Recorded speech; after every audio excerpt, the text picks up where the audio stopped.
Okay, so I'm carrying on with the talk about how to make a mould in particle board for coat hooks like this little one, and a few of the tricks that I've learned along the way for casting in pewter, which is lead free, and I get it out of these mugs, so which you can buy second hand for a lot less than you buy the ingots of new pewter. So this one I did in the previous little take and video, and it was not sitting very well. It's very high surface tension in pewter or metal, molten metal. So you have to have persuade it to stay put and to stay sitting. So it was pulling away from there. Maybe it was too shallow, so I've dug it out a little bit. So the point being, oh, it's actually yeah, it was that side. So I use a Dremel. This one is battery powered, which is very convenient. It's adjustable speed there, and and I've got one of those tungsten carbide prickly bits there, which is good for wood because it's quite quick. And you can dig in. I'll demonstrate on the side here.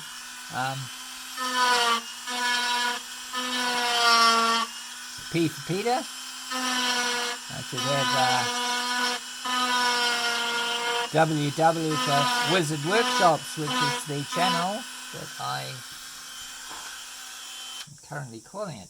So after you've dug it out in the shape that you want, and you make sure, come in, don't be shy, it's all about the stuff. It's all about what we're making, not about my pretty face.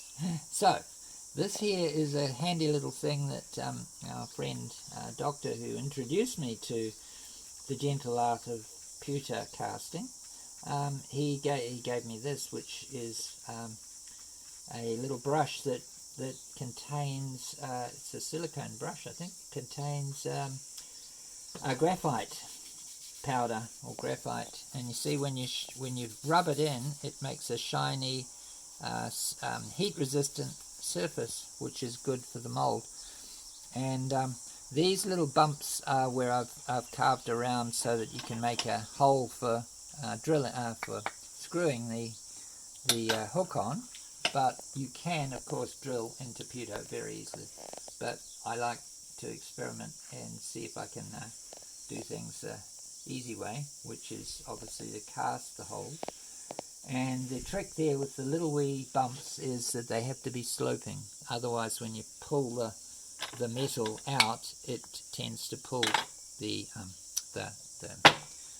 things that make the hole.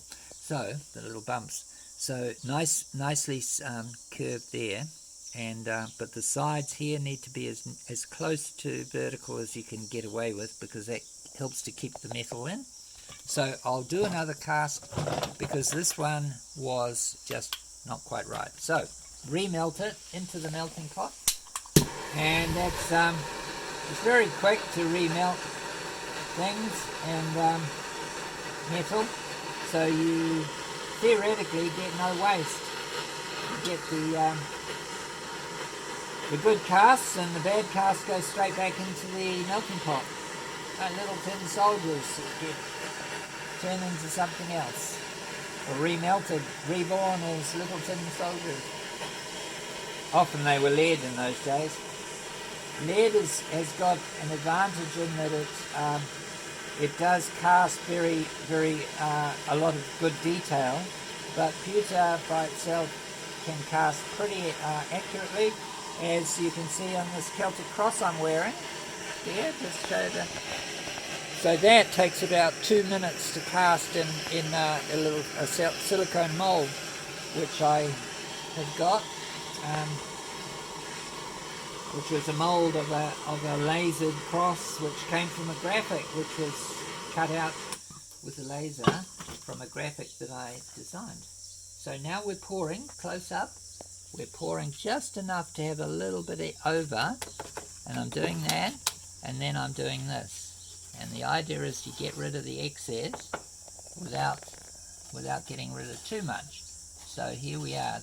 I do find it a little bit tricky to get the right amount. But now you remelt, and hey presto, it pulls itself in. See how much surface tension there is.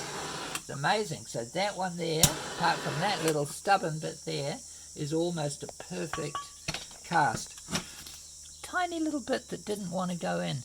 Now the trick, as I said in the last video, is you've got to let it just sit really quietly, and as it cools down it crystallizes, and you can see the tiny little crystals forming like Jack Frost on a window, and that gives it strength. Metal is as strong as the crystals that crisscross in it when it's cooled down lower than its melting point, which in this case is about 300 and something degrees, quite low compared to silver, which has to be glowing, like almost looks white hot.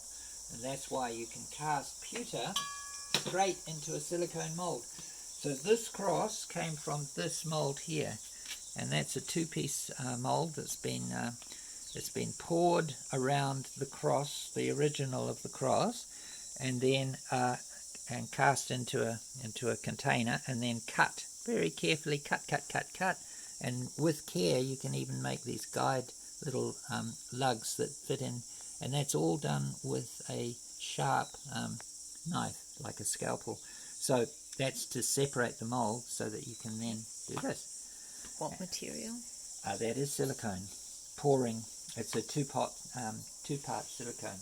That particular mold was made by a company, Regal Castings in Auckland, New Zealand, but I've made molds quite happily, successfully myself, and there's a whole art to that, but it's not impossible to make your own silicone mold.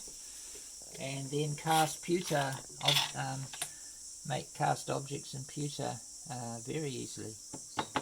So this should just pop out there. And I haven't damaged my mold with its nice, the right angles on it. And now we've got this, and on that side it's a bit rough, but on this side it's like that.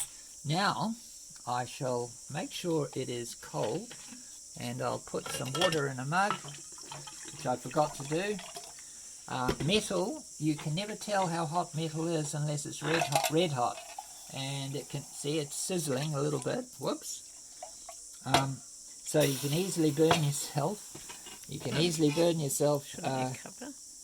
What's that? Shouldn't you cover it in water to cool it down? It's not that hot, so I just swished it around. That little bit that just did not want to remelt. It's funny, it didn't want to go back into the mass. So now I will get a previously polished hammer, which I believe is over there. Or is it? Yeah, no, it's here. So the more polished you can get your ball peen hammer, the more polished the impressions will be. So I'm just going to bend it around and also give it some nice little dents. Planishing, I think they call it planishing. I really should know these terms better. But with the planishing hammer, you can not only get this nice hammered look, you can also strengthen the metal, because I find, well, definitely with copper, it's a well-known fact, copper will get harder the more you work it, and so you have to heat it up red hot again if you want it to stay and work it for any length of time. So I'm now just curving it around using the hammer, and it's getting close, and then I do a bit of this up here on that side, and till it's about what you want to hang your hat on. And I do it a little bit on this side too. This is a railway anvil that we gave our grandchildren for our own use and for their use up here. And that's enough for that. And then I'll just do a little bit of hitting on this. So as I hammer this, it also does harden quite a lot, because when it comes out of the mold, it's very malleable. It's very valuable.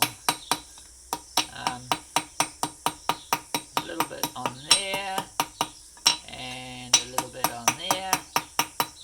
So we're up here for 3 weeks. I thought I'd bring everything except the kitchen sink. No, I tried not to, but we did bring our metal punch and the letter set that you can punch letters into this pewter, and we bought some pewter, and we bought more while we were up here in an op shop.